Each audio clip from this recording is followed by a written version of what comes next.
Hello, everybody, and welcome to episode number 12 of the LineTime Sports UFC Talk. This is your friend, LineTime Rick at LineTime Rick on X. As always, joined by my good friend, the Hammer at LineTime Hammer on X. And don't forget to follow LineTime Sports at LineTime Sports on X. We have an incredibly large week for you guys. This is probably, not probably, it is. It is my card of the year. And it's crazy that it's happening here in the middle of December, right before the year ends. But I mean, this is just undeniably the card that I am most hyped for. We were talking before we got this going, top to bottom. It is stacked with talent. Every fight has somebody that you've recognized. It's an incredible card. It's UFC 296 in the T-Mobile Arena in Vegas. And I think we just jump straight into it, and we start with this main event. This is one of my dream fights here. We got a welterweight title fight between the champion Leon Rocky Edwards on -148 versus the number 3 ranked contender Colby Covington at +124. Leon, he's 21-3-1 in his career, 13-2-1 in the UFC. Hasn't lost since 2015. He's 11-0 with a no contest in that time. He's coming off of that title win against Kamaru Usman, the second one. We all remember that first fight. He was down pretty bad through 5 rounds. And what was it? John Anik said, and that is not from the cloth from which he is cut. Bang, headshot, dead, knocked him out. And he really controlled that second fight a lot against Kamaru. He just looked like the better fighter start to finish. That no contest, again, of course, is against Bilal Muhammad in 2021 with the eye poke where Bilal was screaming and crying, although it was a pretty gnarly eye poke, I will say. And then we got Colby Covington. He's 17-3 in his career. 12-3 in the UFC. This will be his third shot at the welterweight title. Obviously, he's had 2 title fights against Kamaru Usman. And as a Colby Covington fan, I mean, he was winning that first one, in my opinion, and then he got knocked out. Of course, he broke his jaw, and you could hear him saying that, I think, going into the 5th round. He broke my jaw, and he was still able to win that fight. He was winning, at least in my opinion. And I think he could have won the second fight, too. They were both super competitive fights. And now he's going in there and he's fighting for the belt for a third time against new competition with Leon Rocky Edwards. He's 2-2 in his last 4. Of course, the 2 losses were against Kamaru Usman. His last fight out was that unanimous decision where he really beat up Jorge Masvidal after they got into their little street encounter where Jorge Masvidal chipped his tooth. That was some true beef. They were training partners before then. Masvidal was always seen in Covington's corner and vice versa. The over-under for this fight is set at 4.5 rounds, over being -195, and the unders at +150. And then we got this spread. Edwards, he's a -5.5, +150. Covington +5.5 at -200. And I guess the question for this fight is, who does this fight matter more for? If I have to be honest, I think it has to be Colby Covington. He's been on the shelf for so long. Obviously, he hasn't wanted to fight. He's been waiting for this title fight. I mean, he didn't want to fight any competition to kind of throw away his shot at a title shot again. Like I said, this is his third title fight. Within what 2-3 years, within the past 4 fights, this is going to be his third title fight, and he hasn't been. I mean, he was interim champion when he beat RDA, but outside of that, he hasn't been the true champion of this division yet. And I think that if he doesn't win it here, I don't know when or if he gets another shot at this at the title. So I think that this is an incredibly large fight for Colby Covington. Yeah, I agree 100%. I mean, it did take Leon so long to finally get his title shot. He was on like an 8 or 9 fight win streak, so it means a lot for him too. But just like you said, Colby's been on the shelf for 18 months now without a fight.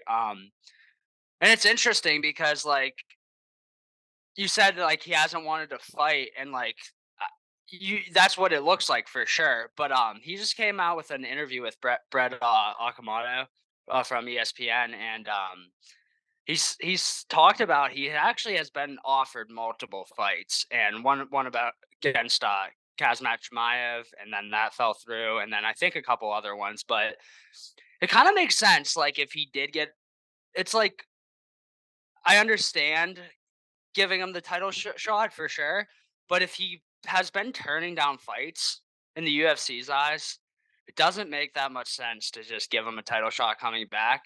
So he's talked about that. He said, "Why would the UFC be giving me a title shot here if I'm turning down fights?" So it seems like any fight they have offered him since like during this 18-month layoff that he has accepted, and it's been on the other side. That's kind of the reason it fell through. So I thought that was definitely interesting. Everything Colby says obviously isn't true, but just like it makes sense if you think about it. Like, why would the UFC Other than he is a big star. He's one of the bigger stars in the welterweight division. With like, there's great fighters in the welterweight division, but like a lot of them don't have that star power. You know what I mean? And bring the fans, Colby does. So maybe he has been turning down fights, but I'm kind of inclined to believe him here that he's been accepting these fights, and it's just kind of worked out for him that he finds himself in this title shot. But yeah, I think it's this one's heat for Colby, man. If you're This is your third title fight. If you can't get it done in your third one, you're obviously gonna have to fight the ladder of upcoming opponents coming up here and try to work your way back. So it's a huge fight. Big fight feeling for sure. Yeah, and, wouldn't surprise me if Colby was taking these fights and his, opponents that he was being offered declined it because, I mean, he is the cardio king. Yeah. He's a tough fight for anybody. I mean, in any fight he's gonna get, it's gonna be 5 rounds, you have to imagine, and that's as hard a fight as you can get going 5 rounds of Colby Covington because his pace isn't gonna change. He isn't gonna slow down, and he's gonna fight his fight. He's gonna make you fight how he wants to, uh, and that's one of the big advantages that Colby has, is he doesn't cut weight. I mean, Yeah. he's walking around 175.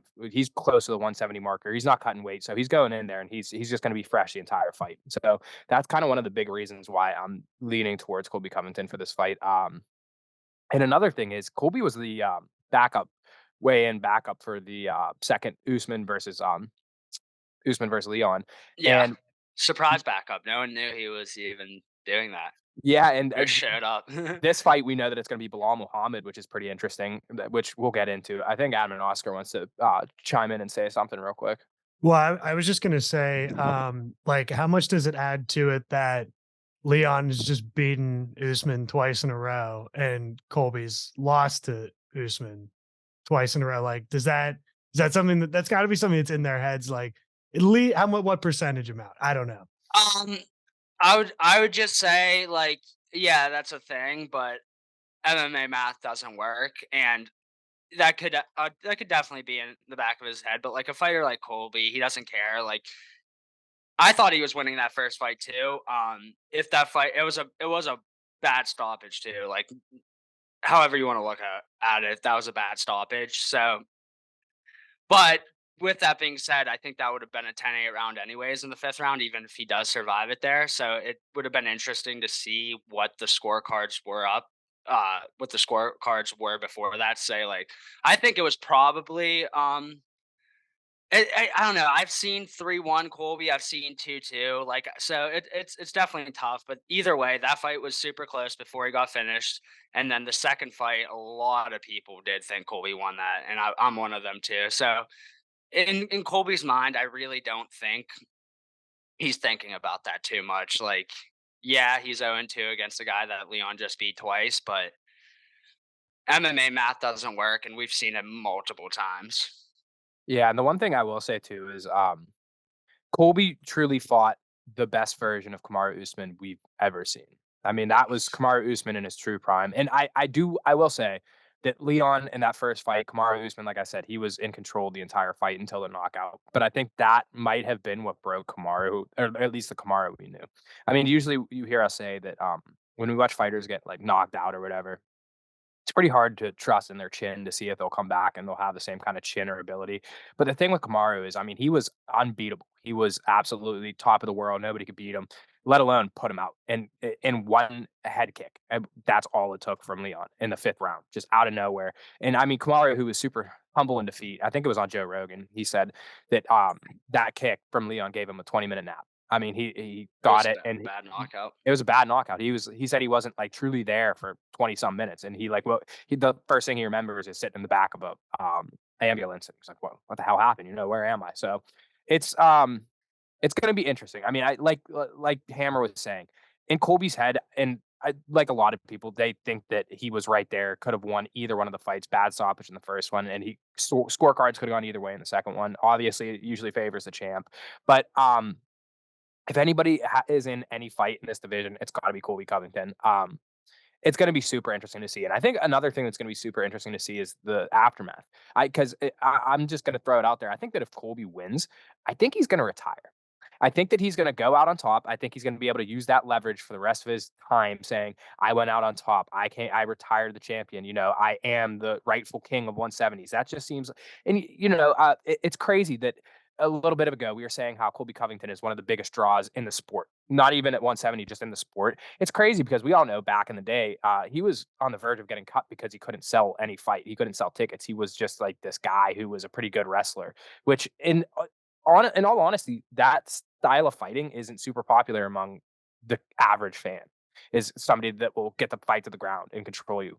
But he found his niche, and some people they really hate it, they really do, and some people really love it. But you can't argue that he doesn't sell tickets and that he doesn't gain and garner attention.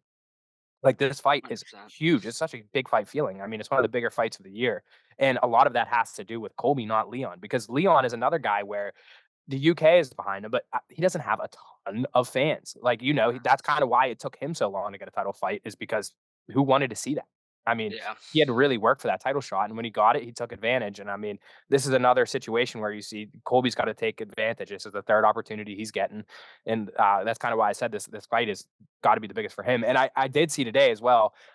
Two things with Colby is one, he wanted to walk out with Trump during his walkout. And Dana said that wasn't allowed. And two, he said if he wins, Trump will be the one to put the belt around him. So, I mean, there's just like the stuff that he says, whether it be real, fake, fabrication, people want to see if what he says is true. They want to see how it plays out. So, I mean, we're going to see a lot of pay-per-view buys. It's going to be super interesting to come back and talk about this next week and see how the card did. Agreed. Last thing I'll say with that is, like you were talking about with Kamara, like, did we see the best version? I truly believe, like, when you're such an active champ, just like Kamara was such an active champ, just kind of like how Izzy was, so dominant, so active, like that wears on you, man. Like turning around and fighting them that many times. Like I'm not trying to take anything away from Sean Strickland because that was an amazing performance against Izzy, but like Izzy just didn't seem all there, man. Like it really does weigh on you being a champ for that long, fighting so actively, being the champ, and I think that could have played a part into it too. So that's all I Yeah, say. I mean, I think they've both been vocal about like it's a tremendous amount of pressure, like holding yourself to such a high standard and like going out there and trying to be perfect, fight in and fight out. It's hard. That's why we rarely see these champions that have such a long dynasty or legacy. Like, like even like John Jones, it was kind of a self destruction from John Jones on the Yeah, outside of the ring kind of side of it. But it's hard to see these guys just be consistently regarded as the top of their game. In this sport, it's a hard game. It's hard to stay at the top of the game. 100%. So Can that'll, I I guess, ask? Well, actually, I want to ask about some betting stuff. So, sure. first of all, how do you guys feel about the over under 4.5 rounds? A lot of juice on the over. What's the feeling on that? That's safe. Like I Yeah, said, that probably goes Colby's over. gonna make you fight his fight. He's gonna be shooting takedowns, and the game plan for Leon is gonna have to be don't let him get these takedowns, don't let him control me. I don't, but that's the thing is fight by fight. We've seen Colby's stand up game, his kickboxing get a lot better, but he's not gonna stand up and want to have a kickboxing match with Leon Edwards. That's how he loses. It's gonna be a lot of Colby trying to wrestle. Yeah, and that's the thing. Like, that's one part of Colby's game that is super underappreciated. His stand up has gone so much better. Like, he's just gotten better in general, man. Like, so much better from his first fight in the UFC. Like, yeah, a lot of him like almost being cut in the first part of his UFC career was him not having that persona, not really selling the tickets and stuff. But he honestly really wasn't all that good. I'm just gonna be completely honest. He has gotten so much better. Like in the fight against Damian Maya, he was getting pieced up by Damian Maya on the feet. And like Yep. Damian Maya is not known for his striking, obviously. So and it's just he's just such a hard worker, man. He stays in the gym all the time. He works on every part of his game, and that's something I'll say about him is he has just gotten so much better on the feet. But back to your question, Oscar. Yeah, I think it probably goes the distance. I'm not gonna be laying the minus 180 on it, but I mean, if you want to throw that in parlay, I think it probably does get a distance. I'd Well, can I say offer so I'm on DraftKings right now and I'm looking at some bets. Tell me your reaction to this one. You can bet on the fight to be won by unanimous decision? Yes or no? It doesn't void. So it not only has to go to decision, it also has to be unanimous. And that's even on both sides. Ooh, I don't know. I kind of think it's going to be a split So decision. it can be. I was just gonna. So it can be any fighter to win by unanimous Either, decision. yeah, either fighter can win, but it has to be unanimous decision. It can't be split or majority. I think it'll So be split. I think it probably like will be a unanimous decision, but I don't trust the judges to do that. Like even if like a fighter should win a unanimous decision, you see a lot of split decisions that you're like, holy shit, Right. how is this about to be a split decision? Especially if you're on the side of the guy that clearly won. You get really nervous seeing that split decision, and it happens a lot, especially it being a title fight, man. I mean, I'm not gonna say I hate it because, like, yeah, you're getting close to even odds there, but I don't love it for the fact that I do not trust the judges, and I don't think anyone should. I mean, we're Yeah, gonna I'd go be down the sweating. line. I would be pretty amazed if any other. Well, actually, I don't know. There's probably a couple fights that might have similar, but that is a pretty insane. Those are pretty insane odds. It Yeah, has to be for sure. unanimous decision, but Yeah, that's why I figured I'd bring it up because it's sometimes you see that little and there's a reason why. little sketchy. And then just to my last point, like I don't really think Leon puts Colby out. I really don't. And Got a that's the good thing. chin. And then Colby, on the other hand, like he has really good wrestling, but he's not really known for his submissions. Like he has a couple submission wins in the UFC, I'm pretty sure, but he's more of a take you down, drown you type of fighter. Posture up, land smart ground and pound, keep the position. So yeah, I do think it probably goes the distance. Obviously, there's routes to finishes for both ways. Like, but I don't really think it happens here. I think this is going to decision. And now that you mention it, probably split decision. Just seems like one of those fights that goes to split decision. We hear Yeah, Bruce Buffer come out and he goes, "Ah, it's 49-48 Covington." yeah, yeah, yeah. What? Split? I can see it now, but Yeah, I can yeah, already see it, but we'll see. I mean, but I'm just gonna throw this out here now, before I forget. For our, I would love to bet this as fight of the night. My obvious pick would be Leon and Colby. I'm gonna try as we recap the rest of these fights to pick something that isn't Leon and Colby, but like this fight has fight of the night, fight of the year written all over it. I mean, if Colby can take a round down on the ground and then Leon can stuff a couple takedowns in a round and they kickbox a little, I could just see this fight being fight of the year potential. I mean, like we said, Leon or Colby's stand-up game has gotten so much better, and Leon's is really good in general, and Leon has really good takedown defense. There's just this fight on paper, it's so good, man. It's so good. it It's the is. perfect main event. But then we'll go into this co-main event, and this is another fight that I could see getting fight of the night. This is a flyweight title fight against the champion Alexandre Pantoja versus the number 2 ranked Brandon Royval.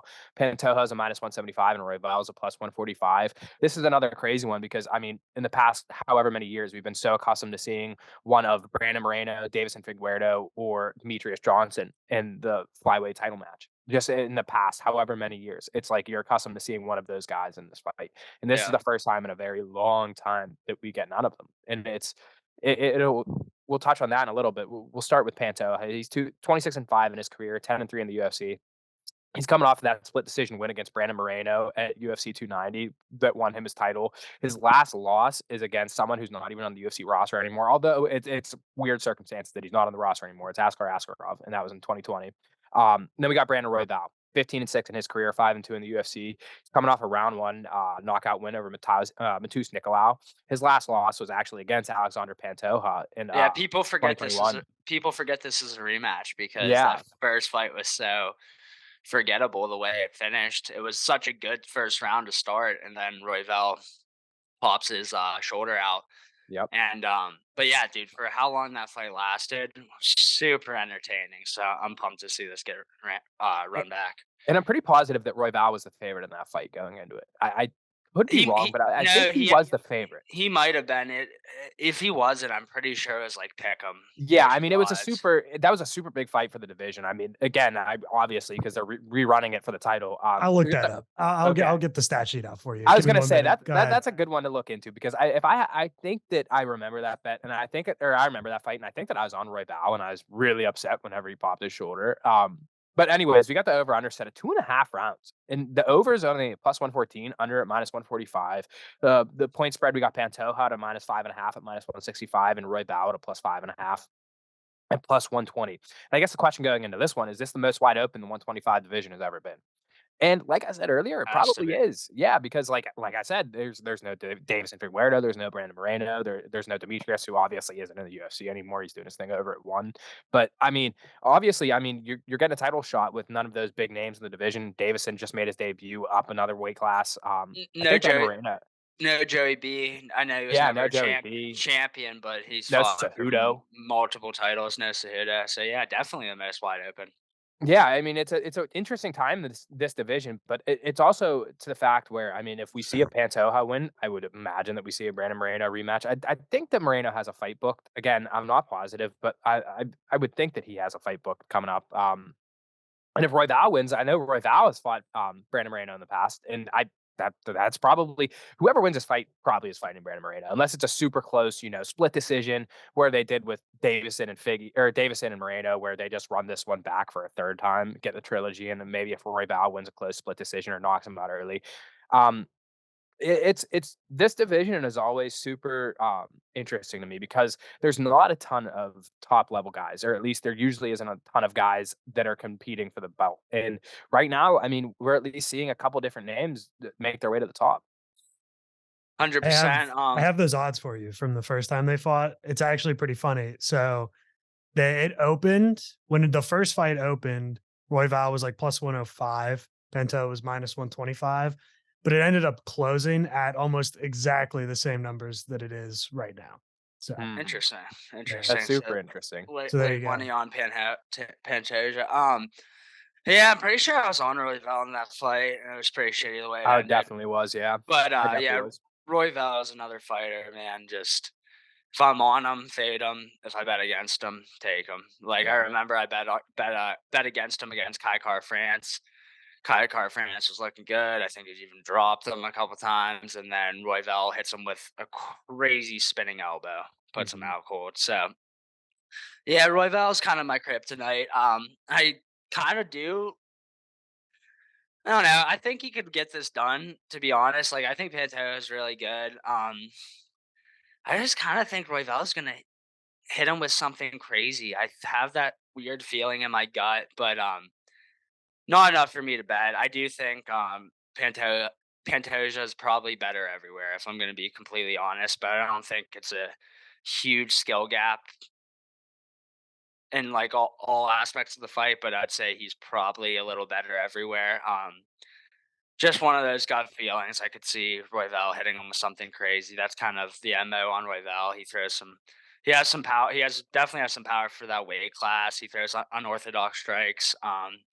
And Pantoja rushes a lot with his striking, and I'm not saying it's bad or like sloppy rushing. It's pretty calculated, but that's what he does. Like that's kind of what he was doing with Moreno. He was rushing him and hitting him with quick combos, and he was also getting timely takedowns. Yeah, it's interesting. I don't have like that big of a read on this fight other than that. I'd say Pantoja is probably a little better everywhere, but I could see Royval catching him with something coming in when he tries to throw those blitz strikes he likes to do. Yeah, and for being a title fight, and for this is a title fight, I'm definitely excited to watch. You're right. I don't 100%. have a great read on it. It's obviously it's Brandon Royval's first time fighting for the belt. It's Alexandre Pantoja's first defense. So these are just factors that it's you have to add into it. But I agree in the sense that I think that Royval's going to catch him with something. I don't know the fact that the over under is set at 2.5 and that it's favored to go under. I could see Pantoja winning via submission within that the under 2.5. But I just think that Royval's gonna. I mean, Royval is super long for this division. He every Yeah. time he fights somebody in the, I'm like, wow, how is this guy at 125? I mean, he's got to be close to 6 foot. He's got crazy reach. He looks so big in there, just against everybody. Yeah, I don't know. And I think it'd be interesting to see another new champion. I mean, we saw Manel Cape. Who did he fight in his last fight? Manel Cape. I know Uh, he called out Kai fuck. Kara. I'm blanking, but he's looked really good in his last few Yeah, so fights. so we got He's those starting guys to put coming up too. he's We got starting to put it together. Yeah, so I mean, like, this just goes back to this is the most wide open it's ever been, and yeah, it is. And like, I like seeing the changing of the guard. I love Brandon Moreno. I'm a big Brandon Moreno fan. He's a cool guy. Just seems like a down to earth dude. But I like seeing when new champions come about. It makes for new fun fights. I mean, there was obviously such a logjam in this division for so long with Moreno and Davison just going back and forth with split decisions or finishes or whatever. I would like to see Brandon Royval win, and I would like to see him fight somebody else, somebody that isn't Brandon Moreno. Maybe, I mean, Kai Kara is coming off a loss, so I think that I remember Manel Cape called out Kai Kara. That'd be a fun fight for a That'd be title a really contender, fun fight. you know? Both have really good power and really good striking. Yeah, man, I'm excited to watch this one as a fan for sure. I know either you or Oscar talked about the rounds. Another thing I usually like to do is I don't even know if I like to do it, but somehow I find myself doing it sometimes is betting on Brandon Royval fights to go over rounds, and I don't think I've hit one of those bets ever. One of them, I really don't think I was on Royval in that Pantoja fight, but I'm pretty sure I was over rounds, and he pops his shoulder out. I'm pretty sure against Nikolai, I was on the over there too because I think Nikolai is really good as well, and then he hits him with a crazy shot and puts his lights out cold. So I mean, and I'm not gonna lie, I kind of like the over on this one. So Yeah. you know what that means. Yep. Under. No, no, no, Bet the no. under. Yep. Nah, but in all seriousness, man, yeah, it's just gonna be a great fight in general. I'm excited to see this division get moved along a little bit. Yeah, and for whatever it's worth, my take on this one is going to be, if I'm going to bet on it, it's going to be Royval just because of the value. I don't want to touch Pantoja at a -175. I'm not in a safety parlay, not straight. I don't know who I'm going to pick Royval to win. Just aside from betting, I don't trust anybody or anything in this fight enough. Not the over, the under, not money lines, not you know way of victory. This is just one I'm gonna sit on the sidelines and kind of sweat out while I wait for Colby and Leon to make the walk. I think it's a good little, okay, we'll watch this title fight and we'll wait for the big dogs to come because the fight before this one is nasty too. I think we're gonna take a brief little intermission before we get into it. I mean, we really went into detail on these two championship fights because that's what we do over here at Line Time. That's what we do. We give you the good stuff. But I think we're gonna take a quick little break and then we'll get into this next fight on the main card, which is oh, Shavkat oh, and Thompson. Shavkat and Wonderboy. Oh, Yeah, chef's kiss. that's All right. a great one. All right, Yeah, I'll we'll take see a you. little break and we'll get back. We'll talk about it. All right, we're back. And like I was teasing before we took our little break, this next fight, we got a welterweight bout. It's against the number 5 ranked Shavkat Rakhmonov at a -520 versus the number 6 ranked Stephen Wonderboy Thompson at a +390. Shavkat, he's 17-0 in his career, 5-0 in the UFC, undefeated, coming off of that standing rear naked choke win over Jeff Neal. And I put this in my notes. I had to say it. Laura Sanko loves Shavkat Rakhmonov. She loves him. She loves Shavkat. And I mean that means a lot to me. I know it doesn't really mean a lot in like the scheme of things, but I love Laura Sanko and she loves Shavkat. So there's your MMA math. And then we got Wonderboy, 17-6-1 in his career, 12-6-1 in the UFC. He's a karate fighter. He's coming off of that round 4 corner stoppage win against Kevin Holland, where it's one of the best I've ever seen Stephen Thompson look, which is crazy because as he gets older, his striking just gets better. It's crazy to see. This is another one where like this record of 17-6-1, it doesn't sound terrible, but like I feel like he fought more and better than that 17-6-1 record. But before that, I mean, we got the Michelle Pereira fight that got canceled because Pereira missed weight. And Wonderboy was basically he came out and he stood up for himself, which like we talked about this on a prior episode. I love when people do this. When fighters say, "Hey, you missed the weight and you need to have consequences for your actions. I'm not going to give you the fight." And he was already gifting Pereira this fight because in the rankings, it was like I said, Wonderboy is ranked number 6 and Pereira was like what, maybe number 12 He was somewhere down there in the Yeah, rankings. It yeah, was 12 like to 15. yeah, he was, like, sacrificing like, this big jump in the rankings where it wasn't doing much even if Wonderboy won, and now, I mean, we see Wonderboy, he gets rewarded with the Shavkat Rakhmonov fight. We got the over/under, it's set at 1.5. Over is favored at -175, under, at, +135, and the spread, Rakhmonov -3.5 is a -370. Wonderboy +3.5 is a +255. And the question for this one really is what comes out of this? What happens for the winner? Does the winner fight Bilal? Do they get a championship fight? Do they get an Usman fight maybe? Does Usman stay up at 185, come back down to 170? This is a there's so many questions for this fight. I think that if Wonderboy wins this fight, just kind of off of like his age, he just fought Bilal not too long ago and he lost. Maybe you make that rematch. But I think that Wonderboy has done enough in his career that he can get that one last title fight. He lost against Tyron Woodley in the title fight that he did have. I think that with a win, especially over an undefeated 17-0 Shavkat Rakhmonov, where he's a plus 390 underdog, I think that that would be enough to earn a championship fight. And like we said, we're gonna have to see who that champion is. I mean, right? We're gonna have to see what happens between Leon and Colby. We're gonna have to see if Colby wins and he does retire. If Leon, because I did hear also, should have said this when you were going over Colby. Colby, if he does win, he said, I want to go up and fight Sean Strickland. I think Leon said the same thing. So maybe it's an interim fight. Maybe it's an interim title fight between Bilal and the winner of Shavkat and Wonderboy. Um, it's going to be, this is a really, really big test for Wonderboy, though. Shavkat, he's so big. He's super talented. He's a great striker. That's basically, I mean, we all know that Wonderboy, his main thing is karate. He's going to stand up and fight you. It's a it's gonna be bold for him to stand up and fight with Shavkat, though. Shavkat is a different beast. I love Shavkat. It's gonna be hard for me to not take Shavkat. Not in a betting stance because he's a -520 and there's not much value there. And I don't think that it's worth putting him in a safety parlay because Wonderboy could win any fight that he's in, but it's gonna be hard for me to pick Wonderboy in this fight. Yeah, to be honest, I still think Wonderboy might have the advantage on the feet, and I think Shawcott's pretty solid on the feet. Shawcott's another guy that honestly, his first couple of UFC fights, he looked good. Don't get me wrong, but he didn't impress me to the extent he has in his last couple. I think he's another fighter, kind of like I was talking with Colby. He's just gotten better and better, and at rapid rates.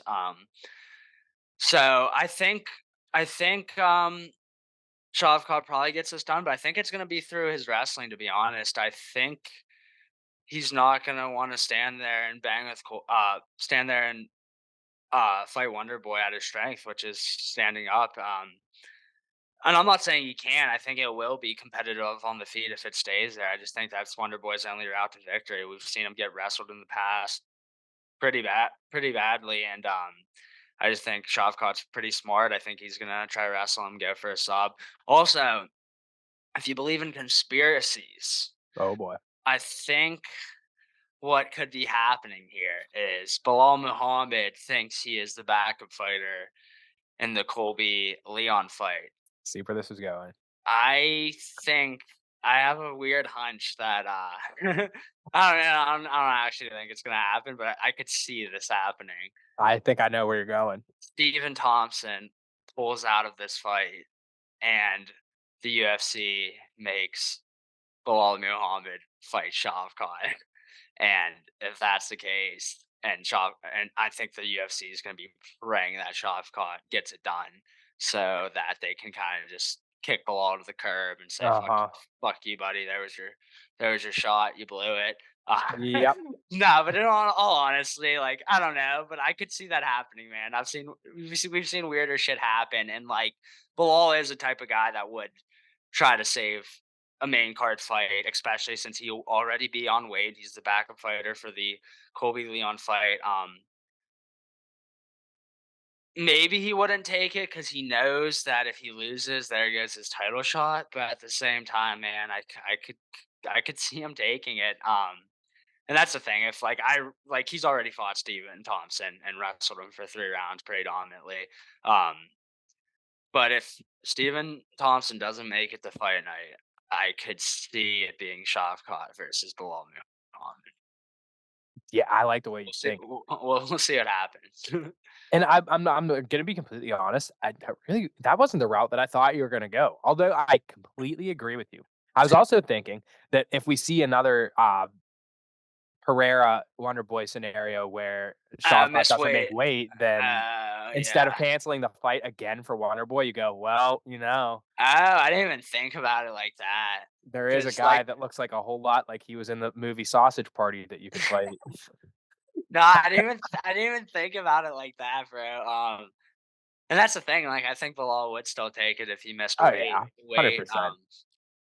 It's just tough because Bilal knows the position he's in. Like, he's obviously next, or obviously should be next. Even though I'm not a huge fan of Bilal, like Yeah, the body of work speaks for itself. He's yeah. next in line, so Should maybe. be. Yeah, well, yeah, you never know with the UFC, Should be but next.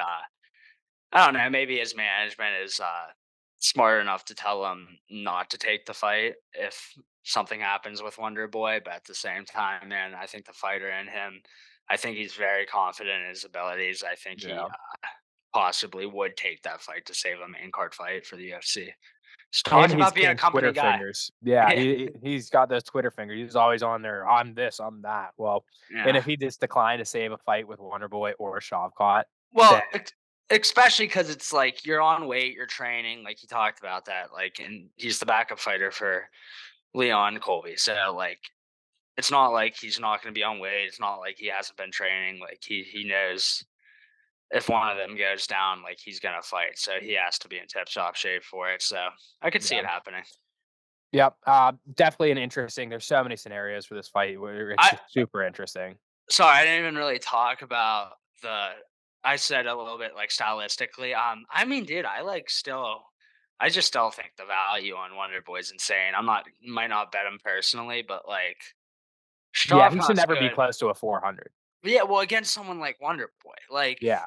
he, we'll see, man. Like it all depends, in my opinion, what kind of game plan Shavkat goes in there with, and I think it is going to be a heavy wrestling game plan, which I think it's gonna be great for him. I think he's going to dominate if that's the case. But if this stays on the feet, man, I think Wonder Boy can definitely find some success. Man, we've seen time again when these up and comers fight Wonder Boy on the feet. Jeff Neal, man, Jeff Neal was a favorite in that fight against Wonder Boy, and he got pieced up for 5 rounds. Like, Hmm. um, Kevin Holland, I'm not sure if he was the favorite. It was pretty close, and like, it's not like Kevin Holland's like an up and comer. Like, he's like what, I don't know, like probably 28 ish, maybe like 30. I don't know, but like still, like a lot of people, feel like we're picking Kevin Holland in that one. Stays on the feet, gets pieced up by Wonder Boy. Man, Bad. he's just an animal on the feet. So it's He's interesting. nasty, man. I mean, you're right. I feel like people forget about that almost, like how Yeah, nasty he really is on the feet. Like literally with everything, his hands, his kicks are so disgusting. I mean, yeah. he's so It's fun to watch. like his like the only time I've really like I guess, yeah, the Tyron like the first fight they drew with Tyron with that first title fight. Second fight, I think one Tyron put him down a couple more times, but like that was when Tyron had insane power and he was obviously in his complete prime there. So I think people forget because Wonder Boy's been dropping these fights by by getting wrestled for 3 rounds. But when you fight him on the feet, man, he is an absolute beast, and he's the king at being able to control the distance and just kind of pick you apart. If you want to take any read the tea leaves of Las Vegas, the they do not think it is going to be any type of knockout TKO type of win. Shavkat to the best for method of victory, Shavkat lowest by odds, Shavkat sub. by sub, which is plus 120. Wow. Him to win Yeah. by decision is plus 240, and then KO is plus 275. Mm, But Stephen Thompson to win by decision is 8-1, and him to win by knockout TKO is 12-1. So interesting. for whatever Yeah. that's worth. Interesting.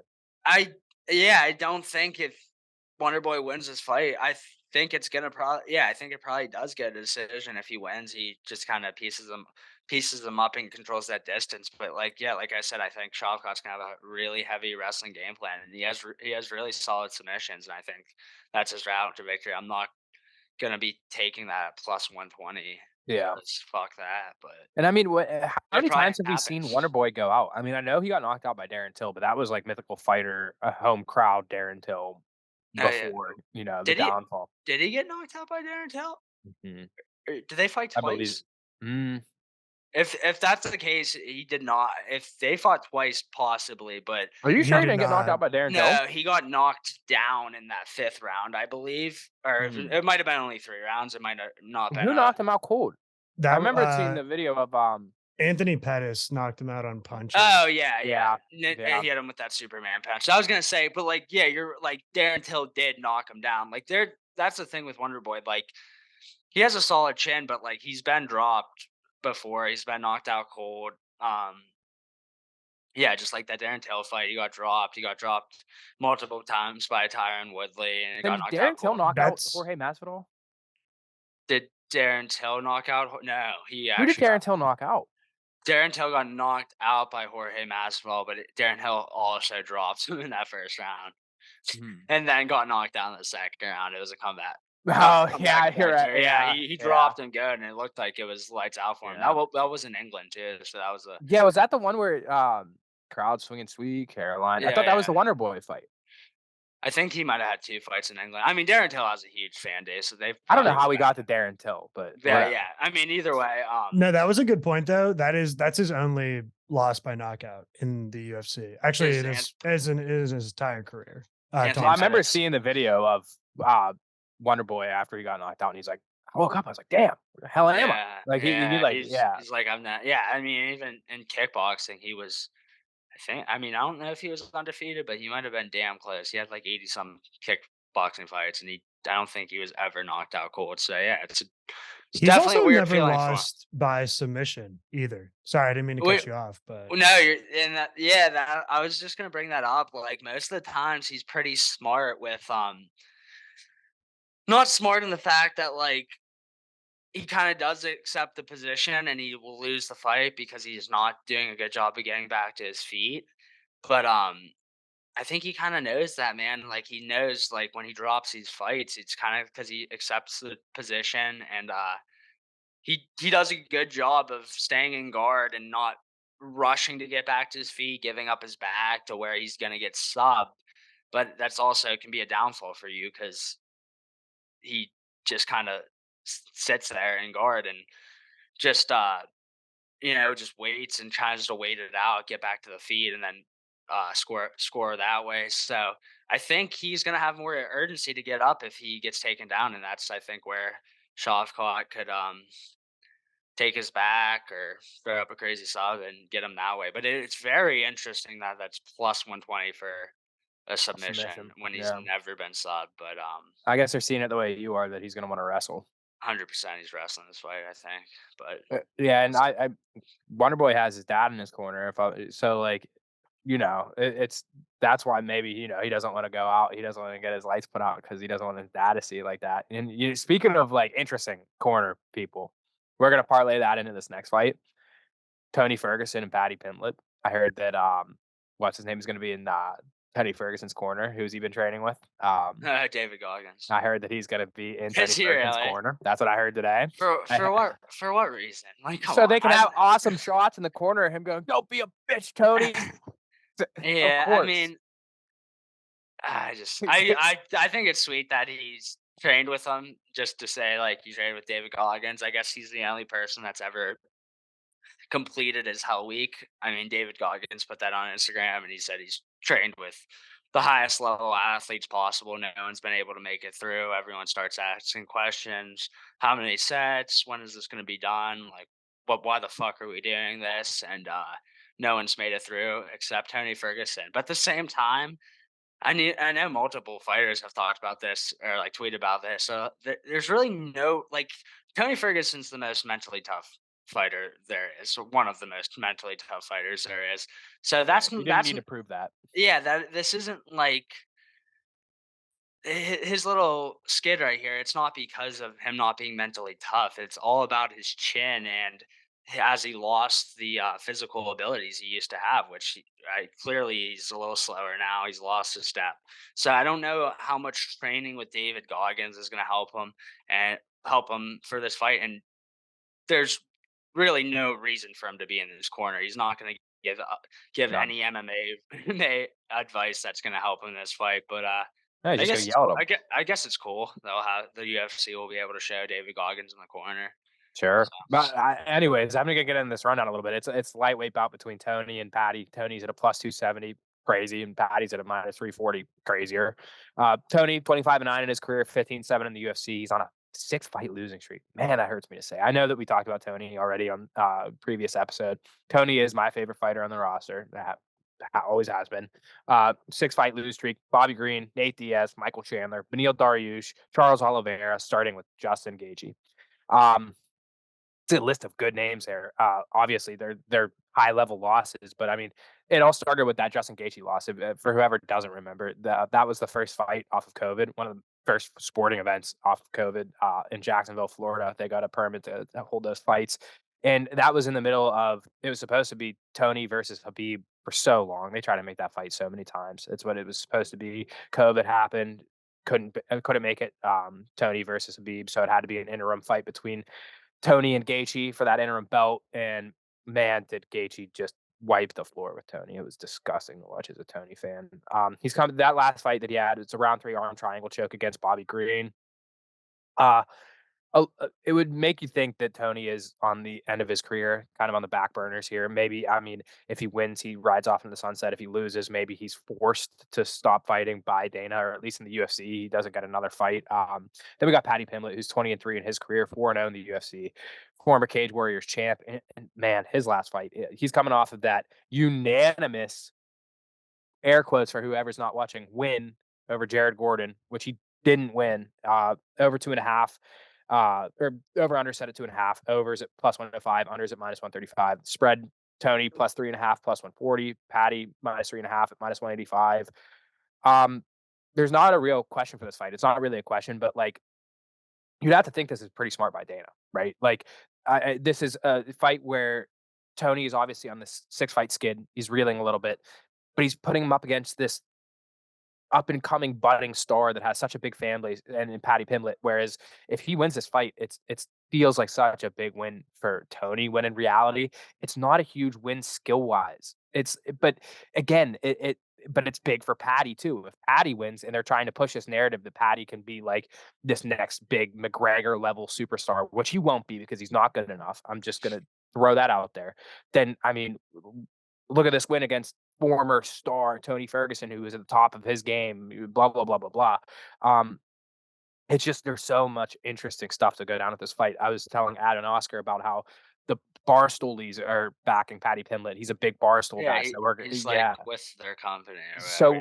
you're gonna have the Barstool people who are gonna be rooting against Tony Ferguson, who all of the MMA community is always backing Tony Ferguson because he's such a legend. So there's so many dynamics to this fight. There's so much interesting stuff when we really start to look into it. I'm gonna pick Tony Ferguson, obviously. There's no chance. There's no chance that Paddy Pimblett should be a minus 340. Like I said, No. he's coming off of that air quotes again for whoever's not watching, unanimous win over Jared Gordon where he lost. He lost. He lost. I don't know how many times I can say it. There's no chance that Paddy Pimblett won that fight. There's no chance. Like that wasn't Yeah. even close. Yeah, I thought yeah, I mean I don't know if I bet Jared Gordon because I was just like, if this goes to decision, it's gonna get a Patty, but I thought Mm, he was gonna win that fight. Maybe I can give Patty the second round off a little bit more damage, maybe, maybe. but the first and third round were clearly Jared Gordon. I remember when this Tony fight got announced, MMA Twitter was like freaking out, saying like, "Oh, like how can the UFC do this to Tony? They just keep feeding him to all these killers." And I just think this is the most winnable fight Tony has had in so long. And like you said, Caddy's a rising star. People love him, and I just don't think the set matches this like big stardom that people think is gonna happen with him. I'm not gonna say he's a horrible fighter because he's not.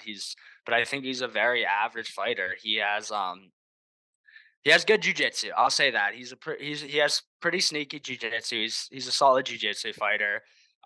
Stand up wise, he has a little bit of power, but he keeps his chin out there. He doesn't really throw throw many combos. He's kind of a one-shot fighter.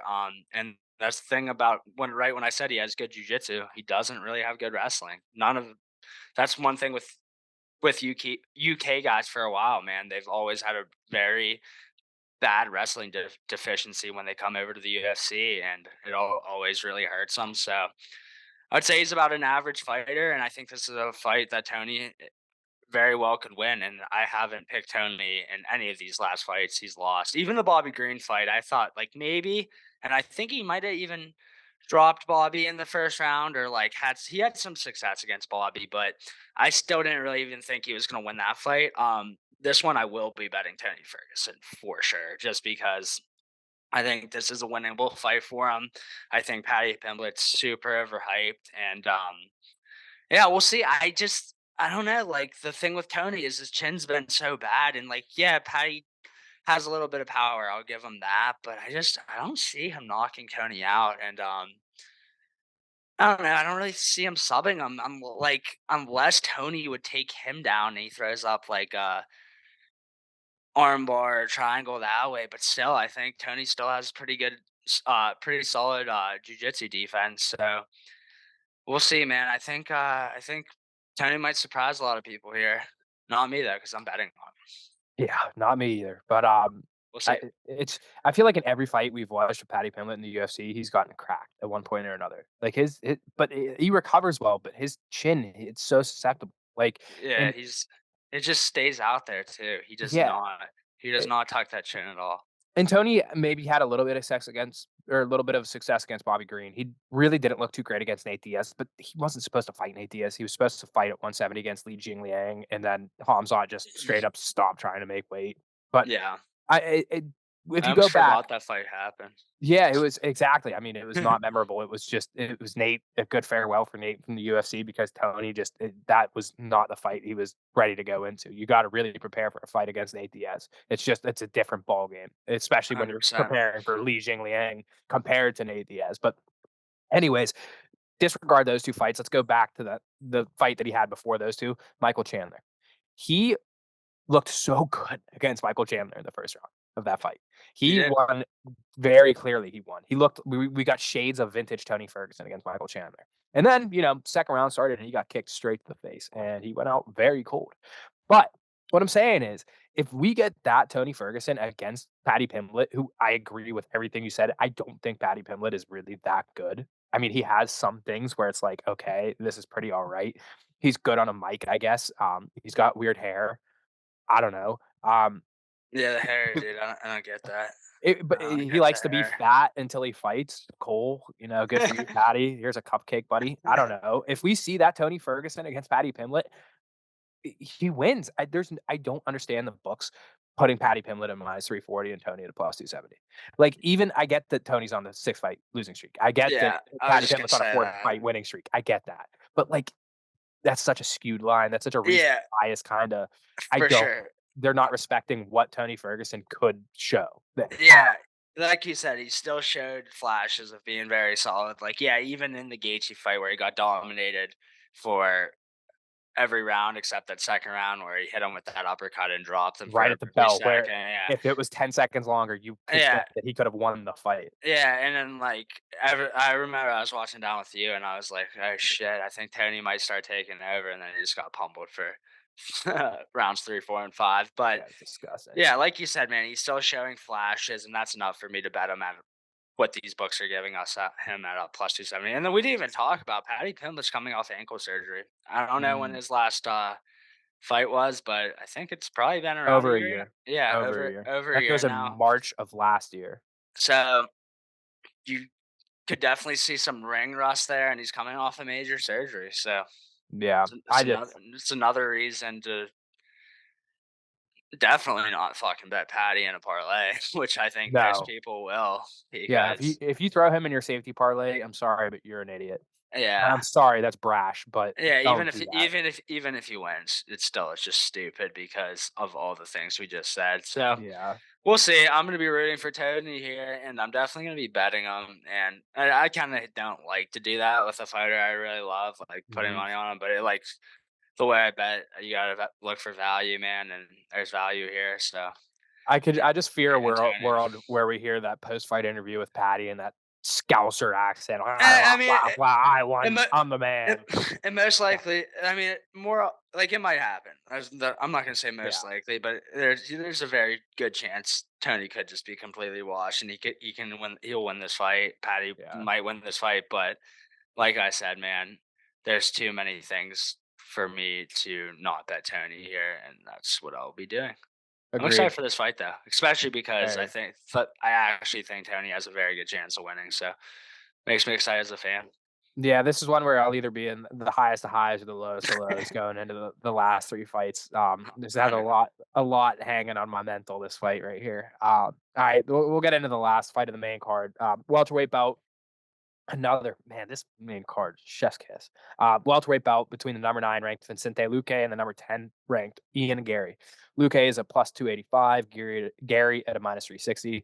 Luque is 22-9-1 in his career, 15-5 in the UFC. He's coming off that unanimous decision win over Rafael dos Anjos. He had back-to-back Darce wins over Tyron Woodley and Michael Chiesa in 2021, which is just such a weird stat. I wanted to throw that out there. It's not very often that you see Darce wins and you see him in back-to-back fights with Vicente Luque. God is a menace. Then you got Ian Gary, undefeated at 13-0 in his career, 6-0 in the UFC. Another former Cage Warriors champion. He's coming off the unanimous decision win over Neil Magny at UFC 292. If you remember the build up to that fight, he had that mugshot T-shirt of Neil Magny saying, you're a child beater, which that went over well. There's been a ton of controversy around him recently. We'll get into that in a second. Over under set at 2.5 rounds. Over at plus 105. Under at minus 135. The spread Luque is plus 3.5 at plus 150, and Gary at a minus 3.5, minus 200. Like I said, there's so much controversy around Ian Gary right now. I will say, man, it's going to be so fun for the presser to hear what Colby has to say to Gary. I'm so excited. Did you see Ian Gary might not go to the press conference? It would be okay. Here's what I'll say. It'd be very, very smart for Ian Gary to not go, but also he would look like a little bit of a pain. Yeah, I mean, because he's kind of got to face the music. I mean, he's talking with Sean Strickland saying, "I'll sue you if you don't do this and that." I mean, buddy, you know what sport you're in, right? Well, that's the thing. It's like, is it smart? Because it's like, is that just more ammunition for the media and other fighters to bitch him if he doesn't go? But I could see why he obviously doesn't want to go. I wouldn't, if I was in his position. I wouldn't want to go. And I wouldn't want to go there and have fucking Colby rip me a new one. But he's got to face the music. He better go because it's going to be great comedy either way. Like, it'll be great comedy if he goes. Everybody on that stage is going to like Stephen Wonderboy Thompson, who's the nicest NMF. He might dog on Ian Gary. Why not? Yeah. He won't. I mean, I'm sure everyone knows, but we're just talking about how Sean Strickland's been going at Ian Gary, calling his wife a succubus. Succubus. If anyone's seen that South Park episode with that's the only reason I know the term. But his wife's a little older than him, and by a little, probably like 16, 17 years. She's like 40 something. And the other thing is, Ian Gary's nutritionist is his wife's ex-husband, and he also lives with them, which is I don't know, man. Live how you want to, but I just think that's a pretty fucking weird dynamic to have. Yeah, just a little bit. I mean, like, a little bit out of the ordinary. So, and that's the thing. Like, he can do what he wants, and like, whatever. And we should be calling him what he likes to go by, Ian Machado Gary, which of course is her last name from the other husband. So. Yeah, he also took the his wife's last name from the other husband. So yeah, I mean, whatever he wants to do. That's the thing. Like family stuff. Like, it is what it is. Like, I don't necessarily like it, but it's part of the fight game, bro. Like, people say whatever they want, but like Ian Gary kind of makes it too easy with how much people have on him with the whole wife thing, and then on top of that, calling Neil Magny a child beater because he said something that was not talking about being his child. It was more just something that people say, like, I'm gonna whoop you like I whoop my son, it was a joke. Like, he doesn't hit his kids. And then on top of that, he was wearing around a shirt that before he was gonna fight Jeff Jeff Neal, he was wearing a shirt around that had Jeff Neal's mugshot on it, and it was a shirt that his wife made. So that was another thing. It's interesting. So yeah, he's been getting a lot of shit. And yeah, I'm gonna be excited to see if he does show up to the press conference for sure, because I think it'll be great entertainment for everyone. Yeah, and I mean, I hate to say it, but, like, there's so much more to talk about outside of, like, the actual fighting than Yeah. in this fight, like, I thought I'd just throw that in there because I'm sure oh, everyone it's knows, necessary. but if you What's don't going on? know, yeah, but If you yeah. don't know, now you know. And one other thing is his wife, wrote a book, How to Become a Oh Wag, yeah, which is yeah. wife What of does a wag mean? w Wife? wife, athlete, girlfriend, something along those Oh lines. It's like yeah, how to become a wag. Um, yeah. she Interesting. wrote that when she was, like, 24 or 25, Okay. and then you fast forward, like, 15 years, and she's married to, like, 24, 25-year-old Ann Gary. He's a 40-year-old, so I guess she was I mean, if you women out there that are listening to the Line Time Sports UFC talk, if you wanna be a wag, buy her book because she did it good. Yeah, She got don't ringing buy it, endorsement. but No, don't buy it. Don't I'm support her. just kidding. But Uh, anyways, she did well. I mean, I I mean, obviously she was right. She knew what she yeah. was doing. I mean, Just a very weird dynamic with more our power good to old her. friend Ian Gary. He's another one where I said like Paddy Pimblett was like boasting about how he was going to be the next Conor McGregor, star power, blah blah blah. Ian Gary's another one. What's his nickname? The Future, where he was like he does the McGregor thing where he tries to be this Irish trash talker. I'm the best, blah blah. He's just he doesn't have it. And when I mean it, I mean like the it factor that Conor very obviously has. Ian Yeah. Gary does not have it. He's good at fighting. Yeah, he's a He's very probably solid going to fighter. win. But again, Vincente Luque at a plus 285. I don't hate that value. Another crazy line to me. And It I doesn't think make sense. Ian Gary is pretty solid, and he's another fighter that when he first got into the UFC, man, like he was undefeated in Cage Warrior. Well, he was just undefeated in his career, but his career was over at Cage Warriors, and his first couple fights, man, really didn't impress me. Mhm. He trains here in America. I actually don't know what gym he's at now, but I know like for primarily he was at Sanford MMA, which is one of the best gyms in the world. Well, he got kicked out of, Leon's gym Well, too. yeah, That I was saw recent. that. I saw that, and I don't know, like, I didn't know if he was there full time or not, but because, like, I know for a fact he was at Sanford MMA full time, which Sanford MMA is not Leon's gym. So I don't know if there was a falling out with Sanford, and then he went to Leon's gym or whatever there. But he's done the right things in terms of going to new gyms in America and training with the best, and he's another fighter that each fight he gets a lot better, and I will give him that, man. He is a very solid fighter, but I just think it is crazy that he's this big of a fighter against someone like Vincente Luque. He hasn't fought anyone nearly as good. Like Neil Magny's solid, but he's a gate. He's just kind of been at that like 8 to 15 range for a while in his career, and he's never really been that great of a striker. He's a long fighter, but he doesn't really use his reach all that well. He's primarily a grappler, and he's pretty decent at it. But yeah, there's just I just he hasn't fought anyone like Vincente Luque, so I mean, I'm probably gonna put a little bit on Vincente Luque. I wouldn't be shocked if Gary wins, and I think he probably will. But I mean, yeah, I don't think there's no way he should be that big of a favorite. Yeah, and, the thing with Gary, like you were saying, is he obviously, he was an undefeated prospect when he came over to the UFC, but we didn't really see, like, that potential to be a champion until the Keenan Song fight, where even he was getting, like, beat around a little bit in the first round or 2, but Yeah, then you saw the striking, and then, especially with this next fight after that with Daniel Rodriguez, yeah, you that's what you he's with. really saw when, like, okay, this guy, he looks pretty damn good, but still, I mean, Vincente Luque, he's a guy that, back when he had that Bilal fight, if he won that Bilal fight, I was thinking, like, maybe he's a fight or 2 away from getting a championship fight. Obviously, he lost to Bilal.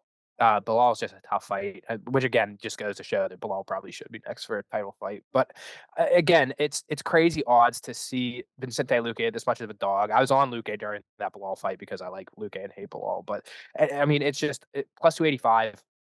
The value was there with the number 9 ranked Vincente Luque. I probably am gonna pick Ian Gary to win. I'm not gonna put him into a safety parlay or anything at minus 360. These odds are skewed in my eyes. Obviously, Ian Gary is he should be the favorite, but I think that it should be somewhere closer to like he's a minus 200 favorite, and you're putting Luke at like a plus 150 ish. I mean, Yeah, I would say like I if I made the line, I'd make him like a minus like 160 or 170. But yeah, like yeah, we're on the same page where this is just it's way unbelievable. too it's skewed, and I don't know why. Because especially like the public is not very pro Ian Gary at this point in time, as we were explaining. Um, so like I said, I don't advise anybody to be putting Ian Gary money line in anything. Don't straight bet it. Don't put it in a safety parlay. If you want to throw a dart on Vincente Luque, that's the bet. I mean, uh, Yeah. might not win, but very well could. And that's gonna do it for the main card. We're gonna take another little brief intermission. We've been really going into depth on these fights. We're gonna get into the prelims and the early prelims a little bit. We still got about 7, 8 fights to talk about a little bit. So, take a quick little intermission and be back. Talk about the featured prelim and a couple more of them. All right, we're back to round off these prelims. We're gonna get straight into it and start with this featured prelim, which on most cards, this is a pretty good main event fight. Not main event, sorry, main card fight. We got a featherweight bout between the number 6th ranked Josh Emmett plus 140 and the number 10th ranked Bryce Mitchell to minus 166. This is a short notice fight for Bryce Mitchell. Do you remember who Josh Emmett was supposed to fight? Um, I should have thrown that down, but I know that whoever Josh Emmett I don't know. Actually, I have no whoever idea. Josh Emmett was originally supposed to fight, he had to pull out, and Bryce Mitchell, showing that he's game as ever, because that's just who Bryce Mitchell is, stepped in, and it's another scenario where it's like this short notice fighter who stepped in is a decently sized favorite, which I don't understand. Um, we got Josh Emmett, who's 18-4 in his UFC career, 18-4 in his career in general, 9-4 in the UFC. He's coming off of that unanimous decision loss against Ilia Topuria. Before that, he lost that triangle choke to Yair Rodriguez for the interim belt. Giga. Yeah. Giga. It was supposed to be Giga, and that was a Giga bad kick. fight. Giga Yeah. kick. But anyways, like I said, Bryce Mitchell stepped in. We got Bryce Mitchell, who's 16-1 in his career, 7-1 in the UFC. He's coming off the unanimous decision win at Dan Ige. We talked about that in our pod a couple episodes ago. And before that, he was coming off his first professional loss via the round 3 arm triangle choke to Ilia Topuria. So both of these guys have losses against Ilia Topuria in their past 2 fights. Over under set at 2.5 rounds. Over's favored at a minus 210 and the under to plus 160. Like I said, it's weird to see Bryce Mitchell at a minus 166 favorite. It's weird to see him as a favorite in general. I feel like this is a fight that kind of sides with Josh Emmett. Bryce Mitchell is going to have to take him down early and often and keep him on the ground to win this fight, where I just think that Josh Emmett is too big and too strong to accept position on the ground and let him advance. And if it's a stand-up fight, I mean, Josh Emmett, there's a very clear advantage towards Josh Emmett's stand-up versus Bryce Mitchell's. I mean, Bryce Mitchell's stand-up did not look good against Danny Ige. Danny Ige really messed up his eye really bad with that jab. So I don't understand these odds. Yeah. I'll talk about this one more with my favorite pick because it's going to come in this fight. But I'll just say, I agree with you pretty heavily here.